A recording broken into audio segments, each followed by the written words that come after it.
Banking regulation act 1949। तो banking regulation act में सबसे पहले हम बात करेंगे regarding the section 5 subsection A that deals with the approved securities, that deals with the approved securities, यानी कि ऐसी सिक्योरिटीज जिन्हें ऑथराइज किया गया है सेंट्रल गवर्नमेंट के द्वारा, या फिर वो सिक्योरिटीज जहां पर जो ट्रस्टी है, जो भी उसके पास पैसा पड़ा है बीइंग ट्रस्ट, वो उनमें इन्वेस्टमेंट कर सकता है। वो क्या है? अप्रूव्ड सिक्योरिटीज है। वो क्या है? अप्रूव्ड सिक्योरिटीज है। That is section 5 sub section B जो डील करता है विद द बैंकिंग। तो बैंकिंग क्या है? बैंकिंग में जो बैंक है वो मीडिएटर की तरह काम करता है। बैंक क्या है? वो एक मीडिएटर की तरह काम करता है। किस तरह से? यहां पर इस पर्सन से पैसा लिया, किस पर्पज से? लैंडिंग के पर्पज से या फिर इन्वेस्टमेंट के पर्पज से। तो बैंक ने लैंडिंग के पर्पज से या फिर इन्वेस्टमेंट के पर्पज से यहां पर पैसा लेना है डिपॉजिटर से, यानी कि पब्लिक से, जो रीपेबल होगा ऑन डिमांड, जो डिमांड के ऊपर आपको वापस भी करना पड़ेगा, या फिर किसी और तरीके से, यानी कि आप चेक से विड्रॉ भी कर सकते हैं, या फिर ड्राफ्ट ऑर्डर या अदरवाइज भी उसकी पेमेंट की जा सकती है। So that is what? That is banking. So accepting the of the deposit for the purpose of lending और इन्वेस्टमेंट, आप लैंडिंग या फिर इन्वेस्टमेंट के पर्पज से डिपॉजिट को एक्सेप्ट करते हैं पब्लिक से, जो डिमांड के ऊपर या फिर अदरवाइज विड्रॉल बाय चेक के थ्रू या फिर ड्राफ्ट ऑर्डर के थ्रू आप बेसिकली उसे वापस पे करेंगे। That is the banking. That is defined under section 5B। तो दैट इज इंपॉर्टेंट सेक्शन, तो इसको याद रख लेना है, सेक्शन 5B। ओके, नेक्स्ट है regarding the section 7 that deals with the use of words bank, banker, banking और banking company. तो सेक्शन 7 ने दो चीजें बताई हैं। एक तो ये है कि जो भी कंपनी इंडिया में बैंकिंग बिजनेस चला रही है, जो कोई भी कंपनी इंडिया में बैंकिंग बिजनेस चला रही है, पहली चीज तो ये है कि उसने अपने नाम के साथ बैंक हो गया, बैंकर हो गया, बैंकिंग हो गया, बैंकिंग कंपनी हो गया, इन वर्ड्स में से कोई ना कोई एक वर्ड तो इस्तेमाल करना ही करना, उसके लिए मस्ट है। तो कोई भी कंपनी जो बैंकिंग बिजनेस कर रही है इंडिया में, बैंकिंग कंपनी जो बैंकिंग बिजनेस कर रही है इंडिया में, उसे अपने नाम के साथ इन वर्ड्स का इस्तेमाल करना मैंडेटरी होगा। फर्दर जो है दैट इज रिगार्डिंग कि इसके अलावा, यानी कि बैंकिंग कंपनी के अलावा कोई भी कंपनी इन वर्ड्स का इस्तेमाल नहीं कर पाएगी अपने नाम में। So that is a restriction. So एक चीज मैंडेटरी है, दूसरे के लिए रिस्ट्रिक्शन है। That is under the section 7। That is under the section 7। Again important section. मैं इंपॉर्टेंट सेक्शन जिन्हें मार्क कर रहा हूं, तो काइंडली इन्हें याद रखिएगा, क्योंकि मैं इन्हें मार्क कर रहा हूं एनालिसिस के बेस पर। जो हमारे पास प्रीवियस डाटा अवेलेबल है, मैनुअली रिकॉल्ड क्वेश्चंस अवेलेबल हैं, उनमें जो क्वेश्चंस ऑलरेडी पूछे जा चुके हैं उनके बेस पर मैं इन्हें मार्क कर रहा हूं। Okay, then it is regarding the disposal of the non banking assets. Disposal of the non banking assets, again very very important, again very very important section. So the thing is कि कोई भी banking company, यानी कि हम bank की बात कर रहे हैं पर्टिकुलरली, जब मैं बैंकिंग कंपनी कहता हूं इट मींस मैं बैंक की ही बात कर रहा हूं, ठीक है। सो कोई भी बैंकिंग कंपनी किसी भी तरह की इमूवेबल प्रॉपर्टी को, चाहे उसने किसी भी तरह से एक्वायर की हो, अपने यूज के अलावा 7 साल से ज्यादा टाइम पीरियड के लिए नहीं रख सकती है।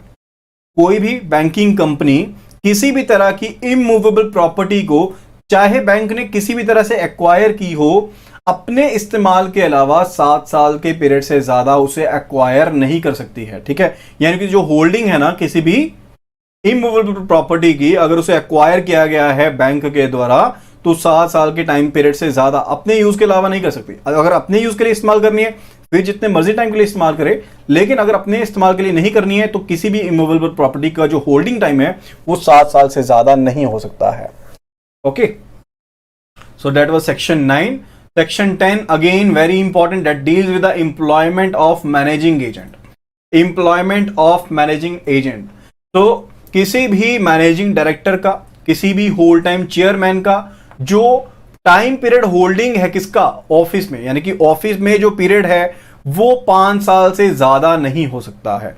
वो 5 साल से ज्यादा नहीं हो सकता है एंड फर्दर इसे 5 साल से ज्यादा एक्सटेंड नहीं किया जा सकता। लाइकवाइज एक एमडी को यहां पर लगाया गया, एमडी का जो ऑफिस होल्डिंग पीरियड रहेगा वो 5 साल का रहेगा। 5 साल के बाद इसे 5 साल के लिए ही फर्दर एक्सटेंड किया जा सकता है, उससे ज्यादा एक्सटेंड नहीं किया जा सकता। Okay. Then it is section 11 that deals with the paid up capital and reserve requirements for the domestic banks. That deals with the paid up capital and reserve requirements for the domestic and foreign banks. दोनों के साथ ही deal करता है ये. That is important one. तो जो minimum paid up capital and reserves की value है डोमेस्टिक बैंक्स के लिए हमने पढ़ी थी, वो कितनी है? 5 लाख रुपए की है. वो कितनी है? 5 लाख रुपए की. हमने कौन से सेक्शन में पढ़ी थी? हमने ये पढ़ी थी रिगार्डिंग द आरबीआई एक्ट में पढ़ी थी. हमने आरबीआई एक्ट में पढ़ी थी, जहां पर हमने शेड्यूल बैंक की डेफिनेशन देखी थी. वहां पर हमने कवर किया था कि शेड्यूल बैंक के लिए जो मैंडेटरी है, डेट इज की minimum paid up capital and जो रिजर्व्स का अमाउंट है वो 5 लाख रुपए होगा. That was defined in section 2E of the RBI act.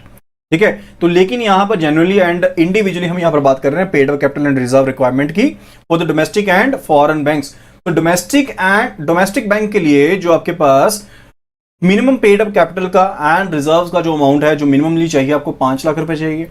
And foreign banks के केस में जो ये अमाउंट होगा ना मिनिमम पेड अप कैपिटल का एंड रिजर्व्स का, जहां पर तो आपकी ब्रांचेस जो हैं, जहां पर जो ब्रांचेस हैं वो बॉम्बे, कलकत्ता में या फिर दोनों में है, वहां पर जो minimum paid up capital and reserve का अमाउंट होगा for the foreign banks that would be 20 lakh rupees. And जहां पर इन एरियाज के अलावा ब्रांचेस हैं, वहां पर जो minimum paid up capital and reserve के जो अमाउंट होगा दैट इज रुपीज 15 लाख. ठीक है. तो minimum paid up capital and reserve requirement का जो क्राइटेरिया है डोमेस्टिक के केस में तो वो ये 5 लाख रुपए का है. फॉरेन बैंक के केस में अगर ब्रांचेस जो है वो बॉम्बे, कलकत्ता में एग्जिस्ट करती हैं तो 20 लाख रुपए है. अदरवाइज कितनी है? 15 लाख है. Okay, then it is regarding the capital structure.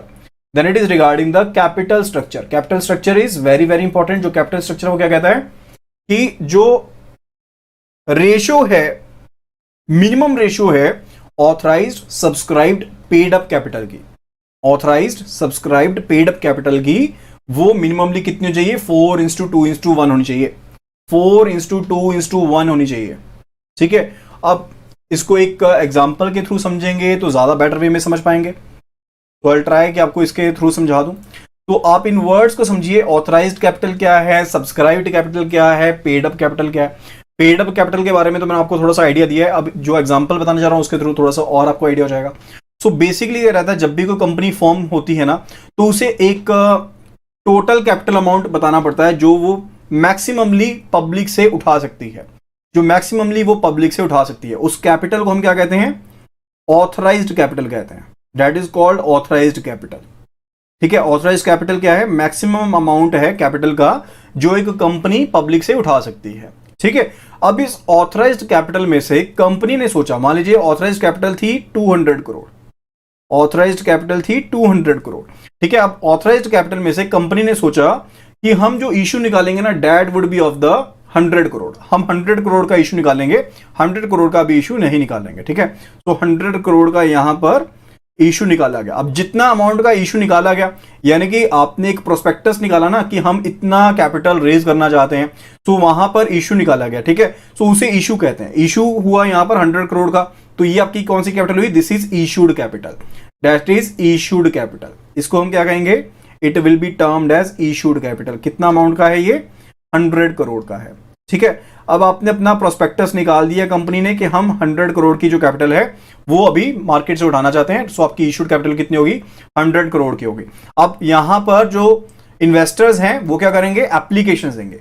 Investors यहां पर एप्लीकेशन देंगे कि हम आपकी कंपनी की जो कैपिटल है ना इसको सब्सक्राइब करना चाहते हैं, यानी कि इसको हम परचेज करने के लिए हम राजी हैं. ठीक है. तो उसके केस में ये सब्सक्रिप्शन करेंगे. तो जिस अमाउंट के कैपिटल के लिए सब्सक्रिप्शंस आएंगी, जिस अमाउंट के सब्सक्रिप्शन आएंगी, ठीक है, उसे हम क्या कहेंगे? That would be subscribed capital. जो सब्सक्राइब्ड कैपिटल है अब वो इशूड कैपिटल से ज्यादा भी हो सकती है. ठीक है. यानी कि आपके पास एप्लीकेशन जो थी सब्सक्रिप्शन के लिए वो ज्यादा आ गई. ठीक है. That is called over subscription. And अगर कम आती है 100 crore say that will be called under subscription. ठीक है. तो हम यहां पर बात कर रहे हैं नॉर्मली सब्सक्रिप्शन की. तो यहां पर जो भी इन्वेस्टर थे, let it be A B C, इन्होंने अपने इन्वेस्टमेंट के लिए कह दिया कि हम आपकी कंपनी में इन्वेस्टमेंट करने के लिए तैयार हैं. तो इन्होंने एप्लीकेशन दे दी अपनी सब्सक्रिप्शन के लिए. सो जो कैपिटल को यहां पर सब्सक्राइब करने के लिए एप्लीकेशंस दी गई हैं वो आपकी क्या है? सब्सक्राइब्ड कैपिटल है. वो कितनी है? सब्सक्राइब कैपिटल है. हम यहां पर एज्यूम कर रहे हैं कि 90 करोड़ के लिए यहां पर आपके पास एप्लीकेशंस आ गई. 90 करोड़ के अमाउंट के लिए आपके पास एप्लीकेशंस आ गई. तो ये 90 करोड़ का अमाउंट क्या है? यानी कि इसमें से 100 करोड़ में से 90 करोड़ का जो अमाउंट था इसके लिए आपके पास एप्लीकेशन आ गई. तो ये 90 करोड़ आपके पास क्या है? सब्सक्राइब्ड कैपिटल है. This is a subscribed capital. लेकिन एक चीज यहां पर ध्यान में रखने वाली है, सब्सक्राइब्ड कैपिटल का मतलब ये नहीं है कि इसके पैसे कंपनी के पास पहुंच चुके हैं, इसके लिए सिर्फ और सिर्फ एप्लीकेशन पहुंची है। हो सकता है कंपनी ने जितना फेस वैल्यू है शेयर का, उसका कुछ एक टोकन अमाउंट यहां पर ले लिया हो, 2 रुपए 3 रुपए मंगवा लिया हो सब्सक्रिप्शन के लिए, एप्लीकेशन अमाउंट ले लिया हो, टोकन अमाउंट ले लिया हो, लेकिन सब्सक्रिप्शन जो सब्सक्राइब्ड कैपिटल है इसके लिए अभी कोई अमाउंट आपके पास मिला नहीं है। ठीक है, तो ये पेड अप कैपिटल नहीं है। अब जब आपके पास एप्लीकेशन आ गई हैं, आपने शेयर अलॉट कर दिए, तो एप्लीकेशन के बेस पर आपने शेयर अलॉट कर दिए, ए को 1000 शेयर मिल गया, बी को 5000 शेयर मिल गया, तो जो भी रेशो थी, प्रोराटा रेशो जो भी थी, उसके बेसिस पर आपने शेयर्स अलॉट कर दिए। अब जब इनको शेयर्स अलॉट किए जाएंगे ना, तब यहां पर कंपनी इनसे पैसे मांगेगी, अब अगर ये यहां पर पैसे पे कर देते हैं, अगर यहां पर जो इन्वेस्टर्स हैं इनको शेयर्स अलॉट होने के बाद पैसे पे कर देते हैं, तब जो पैसे कंपनी के पास आएंगे that would be paid up capital, उसे हम क्या कहेंगे, पेड अप कैपिटल कहेंगे। सो मैक्सिमम अमाउंट कितना है, ऑथराइज्ड कैपिटल है। ऑथराइज्ड कैपिटल में से कुछ अमाउंट आप चूज करते हैं जिसे आप इश्यू करना चाहते हैं, वो इश्यूड कैपिटल है। अब इश्यूड कैपिटल में से जो प्रोस्पेक्टस आप निकालते हैं, जो एप्लीकेशंस आती हैं वो आपके पास, वो आपका क्या है, वो आपकी सब्सक्राइब्ड कैपिटल है। उस सब्सक्राइब्ड कैपिटल में से जितना एप्लीकेशन का अमाउंट इन्वेस्टर के द्वारा पे किया जाता है, वो आपके पास क्या है, आपका पेड अप कैपिटल है। तो यहां पर यही कहा गया कि जो मिनिमम रेशियो है ना ऑथराइज्ड कैपिटल के बीच में, सब्सक्राइब्ड कैपिटल के बीच में एंड पेड अप कैपिटल के बीच में, वो कम से कम कितनी होनी चाहिए, 4:2:1 होनी चाहिए, वो आपकी 4:2:1 होनी चाहिए। सो आई हैव ट्राइड कि आपको इजी टू इजीएस्ट वे में आपको ये तीनों का डेफिनेशन समझा दूं, तो that was 4:2:1, that is a capital structure. Next जो सेक्शन है that is again very important, that deals with the restriction on commission, brokerage, discount. तो ये सेक्शन कहता है कि जो बैंक है वो कमीशन जो भी पे करेगा, जो भी ब्रोकरेज पे करेगा, जो भी डिस्काउंट पे करेगा, वो अपने एक शेयर की पेड अप वैल्यू के 2.5% से ज्यादा नहीं हो सकता। अगर एक शेयर की जो पेड अप वैल्यू थी वो थी ₹100, अगर एक शेयर की जो पेड अप वैल्यू थी वो थी ₹100, तो उसके केस में ₹2.5 से ज्यादा यहां पर ब्रोकरेज की फॉर्म में, कमीशन की फॉर्म में या डिस्काउंट की फॉर्म में यहां पर पैसे जो हैं वो नहीं दिए जा सकते। ठीक है, so that is the restriction on commission, brokerage and discount. Okay, and that is covered under section 13 of the banking regulation act. Okay, next it deals with the section 17 subsection 1, that is a reserve fund, तो reserve fund का जो criteria है ये यहां पर कहता है कि बैंक्स को ना एक अलग से रिजर्व फंड अपने पास क्रिएट करना पड़ेगा। यानी कि बैंक की जो भी अर्निंग हुई, बैंक की मान लीजिए अर्निंग हुई 100 करोड़ रुपीस के, 100 करोड़ का प्रॉफिट हुआ, जो नेट प्रॉफिट था कंपनी का, बैंक का, वो कितना हुआ, 100 करोड़ का हुआ। ठीक है, तो डिविडेंड को पे करने से पहले जो बैंक है उसे अपने प्रॉफिट का कुछ परसेंटेज जो है, जो यहां पर रिजर्व बैंक ऑफ इंडिया की तरफ से कहा गया है 25%, रिजर्व बैंक ऑफ इंडिया की तरफ से कहा गया है 25%, तो 25% जो अमाउंट है यहां पर बैंक को एक रिजर्व में रिटेन करके रखना पड़ेगा, एंड विदाउट दी आरबीआई के अप्रूवल के बिना इस अमाउंट को यहां पर इस्तेमाल भी नहीं किया जा सकता।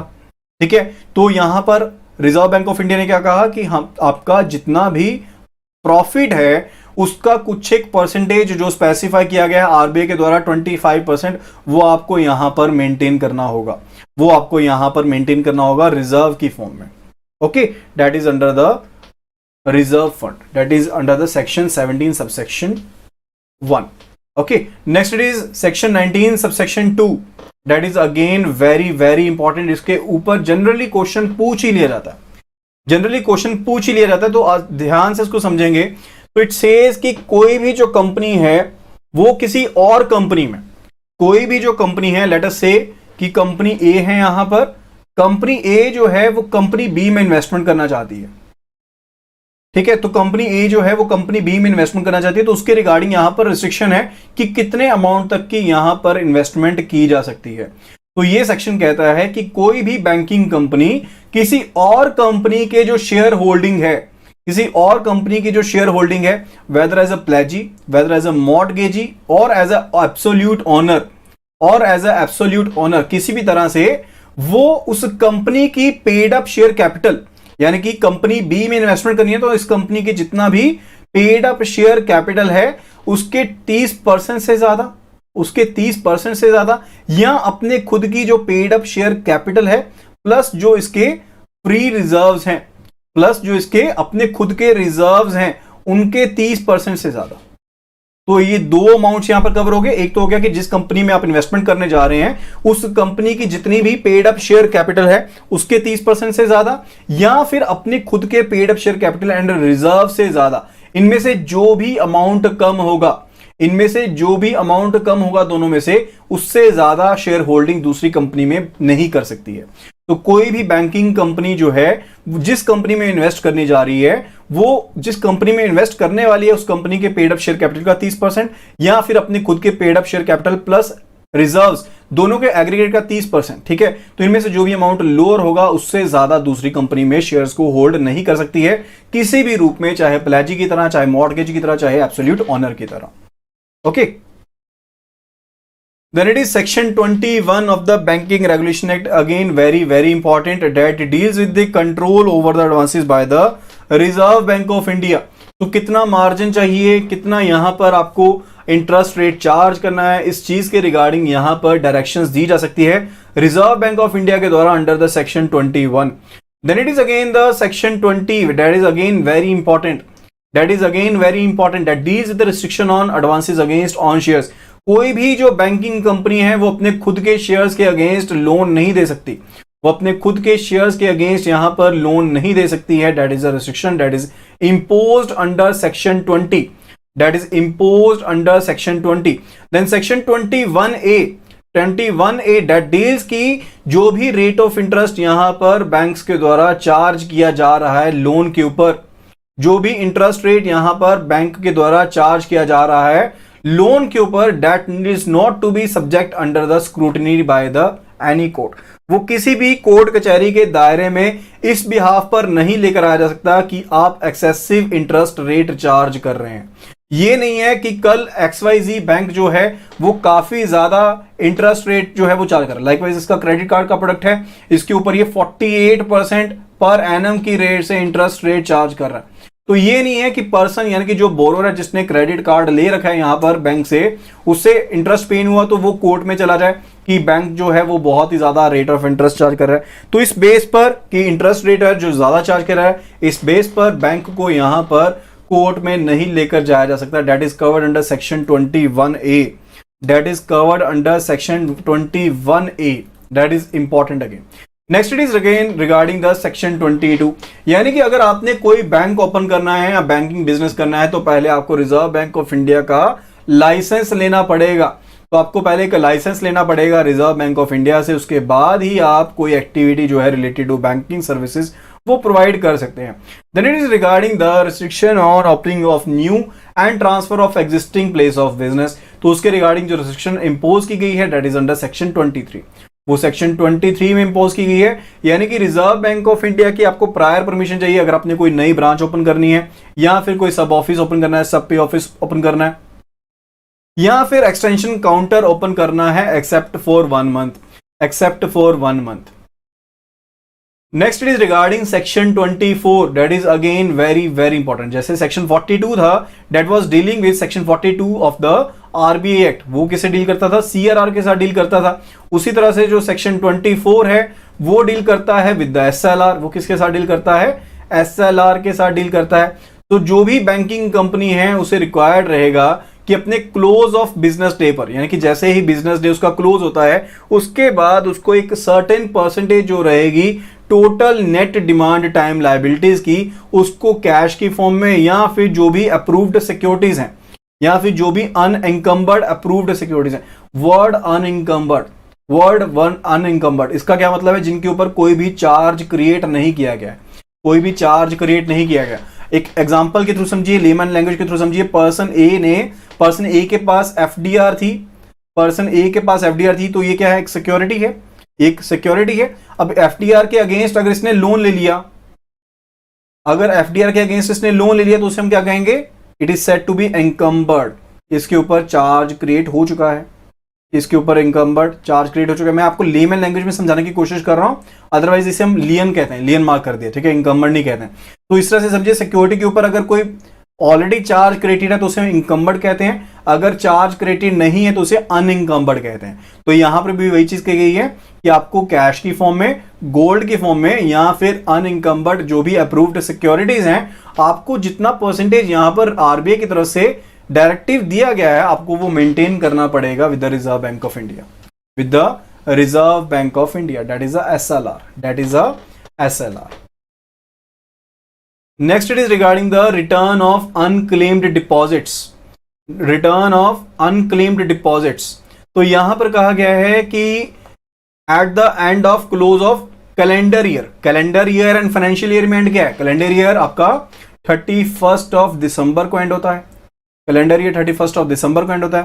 फाइनेंशियल ईयर हम ऑलरेडी जानते हैं 31 मार्च को एंड होता है, 31 मार्च को एंड होता है। तो यहां पर जो हम डील कर रहे हैं with the return of unclaim deposit, यहां पर हम डील कर रहे हैं विद द कैलेंडर ईयर, यानी कि कैलेंडर ईयर के एंड पर, कैलेंडर ईयर के एंड होने पर 30 दिन के अंदर अंदर हर एक बैंक को, रिजर्व बैंक ऑफ इंडिया को एक रिपोर्ट सबमिट करनी पड़ती है उन सभी डिपॉजिट अकाउंट्स के बारे में जिनको पिछले 10 साल से ऑपरेट नहीं किया गया, जिनको पिछले 10 साल से ऑपरेट नहीं किया गया, that is unclaimed deposit. Unclaimed deposit के बारे में हम बात करें जिनको पिछले 10 साल से ऑपरेट नहीं किया गया है। एंड एफडीआर के केस में ये जो ड्यू डेट शुरू होगी ना, ये एफडीआर के डेट में जब से ड्यू डेट शुरू होगी, यानी कि जब ओवर ड्यू हो गया ना तब से शुरू होगी, जब ओवर ड्यू हो गया है तब से शुरू होगी। लाइकवाइज अगर एफडी आपकी मैच्योर हो रही है 2 अगस्त 2020 को, ठीक है, तो 2 अगस्त 2020 से लेकर अगले 10 साल तक, अगले 10 साल तक यहां पर अगर इसे कोई क्लेम करने के लिए पर्सन नहीं आता है तो उसके केस में हम इसे एफडीआर को क्या कहेंगे कि ये ओवर ड्यू है, ये मतलब ये आपका unclaim deposit, not over due, हम इसे ये कहेंगे कि ये अनक्लेम डिपॉजिट है। ओके, तो आरबीआई ने इसके रिगार्डिंग डीईएएफ को लॉन्च किया है। डीईएएफ क्या है? This is depositor education and awareness fund, this is depositor education and awareness fund scheme. इसे 2014 में शुरू किया गया था। तो यहां पर फाइनेंशियल लिटरेसी को लेकर, इंक्लूजन को लेकर यहां पर जो आरबीआई है वो इस फंड को एक्यूमुलेट करती है, उन पर्पसेस के लिए इसको इस्तेमाल किया जाता है। ठीक है, तो यहां पर जो भी अमाउंट है अनक्लेम्ड डिपॉजिट का वो यहां पर बैंक्स को जमा करना पड़ता है इस अकाउंट में, इस अकाउंट में under which the amount to credit of any account in India with any bank which has not been operated upon for a period of 10 years or any deposit or any amount remaining unclaimed for more than 10 years shall be credited to the fund। इस fund में उसे credit करना पड़ेगा with in a period of 3 months, यानी कि जैसे ही 10 साल का जो समय है वो खत्म होता है तो 3 महीने के अंदर अंदर इस अकाउंट में उस फंड को जमा करना पड़ेगा, उस डिपॉजिट को जमा करना पड़ेगा। Okay, that is DEAF scheme, so that is also very important, that is also very important in section 26 of the return of unclaimed deposit regarding the section 26. Next it is section 29 accounts and balance sheet, accounts and balance sheet, यानी कि जो balance sheet है and profit loss account है उन्हें prepare करना पड़ता है as on last working day of March everywhere. जो भी लास्ट वर्किंग डे रहा है मार्च का हर साल का, उसके अकॉर्डिंगली बैलेंस शीट को एंड प्रॉफिट लॉस अकाउंट को मेंटेन करना पड़ेगा हर एक बैंक को, उस फॉर्मेट के मुताबिक जो शेड्यूल 3 में गिवन है। इस एक्ट का जो शेड्यूल 3 है उसमें जो फॉर्मेट गिवन है, बैलेंस शीट के लिए जो फॉर्मेट है that is format 2, balance sheet के लिए जो फॉर्मेट है that is format A here, form A here, and profit loss account का जो फॉर्म है that is form be here. ठीक है, तो उसके अकॉर्डिंग यहां पर इन्हें मेंटेन करना पड़ता है एंड इन्हें प्रिपेयर करना पड़ता है। Okay, then it is regarding the submission of returns, submission of returns. So जो भी अकाउंट्स हैं, प्रॉफिट लॉस अकाउंट्स हैं एंड प्लस जो भी बैलेंस शीट है, दोनों को along with the auditor report, auditor की रिपोर्ट के साथ, जिसे हम लफार कहते हैं। लफार क्या है? Long form audit report, that is long form audit report, LFAR, ठीक है। सो उसे यहां पर एक प्रिस्क्राइब्ड मैनर में एंड साथ के साथ जो 3 कॉपीज हैं उन्हें फर्निश करना पड़ता है with the reserve bank of India. यानी कि जब भी आपका फाइनेंशियल ईयर एंड हुआ तो एक तो आपने बैलेंस शीट प्लस आपने profit loss account and further जो आपके ऑडिटर की रिपोर्ट है, जो आपके ऑडिटर की रिपोर्ट है, इन तीनों की 3 कॉपीज आपने रिजर्व बैंक ऑफ इंडिया को फर्निश करनी होती हैं। किस टाइम के दौरान? 3 महीने के अंदर अंदर। यानी कि जिस पीरियड के लिए आपने बैलेंस शीट बनाई है, जिस पीरियड के लिए आपने बैलेंस शीट बनाई है, उस पीरियड के 3 महीने के अंदर अंदर आपको ये तीनों सेट की 3 कॉपीज जो हैं वो यहां पर आरबीआई के पास फर्निश करनी होती हैं। Okay, then it is section 35, again very important, that deals with the inspection, जो इंस्पेक्शन के साथ डील करता है। तो रिजर्व बैंक ऑफ इंडिया को ये राइट है under section 35 of banking regulation act कि ये किसी भी बैंक की इंस्पेक्शन कर सकता है, ये किसी भी बैंक की इंस्पेक्शन कर सकता है अपने ऑफिसर्स के थ्रू। ठीक है, तो यहां पर इंस्पेक्शन की जा सकती है। Then it is section 35A, that is again very very important. Section 35A is again very very important. So banking ombudsman scheme and इसके अलावा KYC, ठीक है, ये सभी किसके अंडर है? सेक्शन 35A के अंडर ही यहां पर डायरेक्टिव्स दिए गए हैं। So basically reserve bank of India को यहां पर एम्पावर किया गया है कि पब्लिक इंटरेस्ट में अगर बैंकिंग पॉलिसी को लेकर कोई चेंजेस किए जाने वाले हैं तो यहां पर reserve bank of India guidelines issue कर सकता है under the section 35A of the banking regulation act, under the section 35A of the banking regulation act. Next it is section 36AA, powers to remove the managerial और other persons. So reserve bank of India अगर इस चीज को लेकर satisfied है कि उसका ये एक्शन पब्लिक इंटरेस्ट में है, जहां पर कोई डेट्रीमेंट जो पॉलिसीज हैं उनको किया जा रहा है, अपनाया जा रहा है, तो वहां पर रिजर्व बैंक ऑफ इंडिया जो है वो किसी भी चेयरमैन को, डायरेक्टर को या फिर किसी और ऑफिसर्स को, एम्प्लॉयज को बैंकिंग कंपनी से निकाल सकती है, उन्हें रिमूव किया जा सकता है उनके ऑफिस से। Section 44A that deals with the amalgamation of banking companies, amalgamation of banking companies। so जो टर्म्स हैं amalgamation की वो जनरल मीटिंग में 2/3 मेजॉरिटी के साथ पहले अप्रूव होनी चाहिए, उसके बाद उन्हें रिजर्व बैंक ऑफ इंडिया के पास लाया जाएगा ताकि amalgamation का प्रोसेस जो है वो इनिशिएट किया जा सके। Then section 45A again very very important, that deals with the preservation of the bank records। तो इस सेक्शन के तहत जो सेंट्रल गवर्नमेंट है वो आरबीआई के साथ कंसल्ट करते हुए रूल्स को फ्रेम कर सकती है कि जो बैंकिंग अकाउंट्स हैं, बुक्स हैं, डॉक्यूमेंट्स हैं, उनको कितने समय के लिए प्रिजर्व किया जाना चाहिए, उनको कितने समय के लिए प्रिजर्व किया जाना चाहिए। Then it is section 45Z that deals with the return of paid instruments to the customer. आपको पता होगा ये प्रोविजन एग्जिस्ट करता है जहां पर true copy of the instrument को रखते हुए जो ओरिजिनल इंस्ट्रूमेंट है वो यहां पर कस्टमर को वापस दिया जा सकता है।